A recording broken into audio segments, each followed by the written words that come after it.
This यार भाइ यार, सो सरी यार, माई ब्रदर यार। Look in my eyes. Can you realize 48, 47 you realize उतापट्टि मेसेज सेसेज ठेलिसक्यो, बुझेको बुझेन? व्हाट्सएपमा ग्रुप सुरुपमा पंगा हो गया, यताउति हो गया भनेर मेसेज सेसेज सब ठेलिसक्यो उताबाट, बुझेको बुझेन? तर त्यस्ता ठेलुवालाई पनि फेरि ठेलुवा बनाउँछु रोक अहिले। रेडी छन् केटाहरू, let's go. do you like the lies? Do you 20 seconds, use the boost. look in my eyes? Eric. Eric. Eric.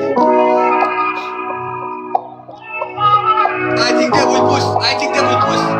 Go for the push. Go for the ultimate rush. We are going for the ultimate rush. उताबाट पनि पेलो, यताबाट पनि पेलो। मलाई गर्व लाग्छ जे गरे आजसम्म मैले बाटो रोक्ने धेरै तर हिँड्न छोडिन म कहिले आफूले चाहे भने सब कुरा सम्भव छ आफैले जिन्दगीमा राख्ने सिप धैर्य मेरो बाउ होइन ग्याटिस म पनि सङ्घर्ष गरिआएको समाजले यस्तै छ त्यत्र सक्दैन गरी खाएको सोचेको